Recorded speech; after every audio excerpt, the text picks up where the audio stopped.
అందరికీ హాయ్ అండి. Welcome to our channel cook with Raji. ఈరోజు మన ఛానల్లో రెసిపీ వచ్చేసి కొరమీను చేపల ఇగురండి. చూస్తున్నారు కదా చేపలు, ఇదన్నమాట. మెత్తగా జ్యూసీగా ఉడికి చక్కగా కర్రీ టేస్టీగా రావాలంటే నేను చెప్పినటువంటి కొలతలతో ఎంచక్కా మీరు ట్రై చేశారంటే చాలా నీట్గా చాలా టేస్టీగా వస్తుందండి.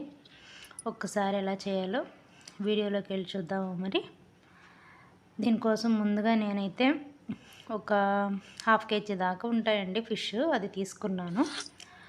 ఇక్కడ ఆనియన్స్ ఒక బాండీ తీసుకుని ఆనియన్స్ చాప్డ్ ఆనియన్స్ తీసుకున్నాను. తర్వాత మిర్చి ఇలా కట్ చేసి ఎగరబెట్టుకున్నాను. ఎంచక్క నూనెలో బాగా మగ్గిపోవాలన్నమాట అండి. మంచిగా నీట్గా మగ్గిపోయేదాకా కూడా మనం ఆనియన్స్ని మగ్గబెట్టుకోవాలి. అవి మగ్గబెట్టుకున్న తర్వాత దానిలో కొద్దిగా ఉప్పు కారం అవి కూడా వేసుకోండి. ఇప్పుడు ఏం చేద్దామంటే చూస్తున్నారు కదండి, ఇవి కొరమీను అన్నమాట. ముక్కలు ఎలా ఉన్నాయో పెద్దగా. దీనిలో ఏకముళ్ళు ఉంటుందండి, ముళ్ళు అనేవి ఎక్కువ ఉండవు. పెద్దవాళ్ళే కాదు చిన్నవాళ్ళు కూడా ఎంచక్కా వాళ్ళే ఓన్గా తినేసేయచ్చు అనమాట ఈజీగా. ముళ్ళు అవి తగలవు కాబట్టి పిల్లలు కూడా భయపడకుండా మనం కూడా పెట్టేసేయచ్చు అనమాట.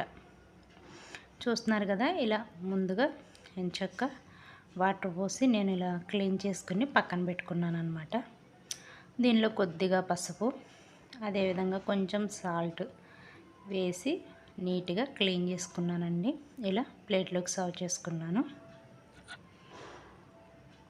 ఆనియన్స్ ఇలా మగ్గిపోయినాయి కదా, దీనిలో ఎంచక్కా ఈ ముక్కలన్నీ కూడా వేసుకున్నాను అనమాట.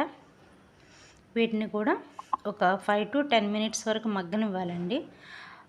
ఇవి ఆనియన్స్ మగ్గిన తర్వాతనే ఈ ముక్కలు అనేవి వేయాలన్నమాట.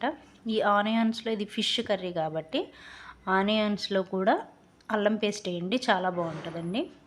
ఆ తర్వాత ఈ విధంగా కట్ చేసిన ముక్కలు అనేవి వేసాను. ఆ తర్వాత ఈ ముక్కల్లో కొద్దిగా అల్లం పేస్ట్, సాల్ట్, కారం కూడా వేసి మగ్గబెట్టాను. ఇది కారము నేను వేసిన స్పూన్తో 3 స్పూన్స్ దాకా వేసానండి. ఘాటు ఎక్కువే ఉంటుంది ఫిష్ కర్రీ కాబట్టి. మసాలా దినుసులు కానీ అదేవిధంగా కారం కానీ ఎక్కువ వేసుకుంటే టేస్ట్ బాగుంటుందండి, నీచు వాసన అనేది ఎక్కువ రాదు. చూస్తున్నారు కదా, ధనియాలు, జీలకర్ర, చెక్క, లవంగాలు, అదేవిధంగా వెల్లుల్లి, గసగసాలు కూడా వేసానండి. వీటన్నిటిని మీకు చాయిస్ అనమాట. అయితే మిక్సీ పట్టుకోండి లేదా దంచుకోండి. ఇలా పౌడర్లా చేసుకుని కర్రీలో కలిపేసుకోండి. మంచిగా కొంచెం ఇగురు ఉండగానే కలపండి. ఈ మసాలా అనేది వాటికి బాగా పట్టిద్ది అనమాట. ఇగురు పోతూ ఉండగా మళ్ళీ కొద్దిగా కొత్తిమీర కూడా నేను కలిపాను. ఈ కొత్తిమీర వేసిన తర్వాత కూడా కొద్దిగా మగ్గబెట్టండి.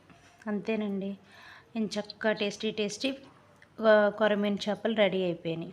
అందుకు వైట్ రైస్లో కలుపుకునేసి ఈ విధంగా తింటే చాలా బాగుంటుందండి. చాలా ఈజీ అనమాట. మీరు కూడా ట్రై చేయండి. మీకు ఎలా వచ్చిందో నా కామెంట్ సెక్షన్లో తెలియచేయండి. మీకు కనుక ఈ వీడియో నచ్చినట్లయితే లైక్ చేయండి, షేర్ చేయండి, సబ్స్క్రైబ్ చేయండి. Thank you. Bye bye.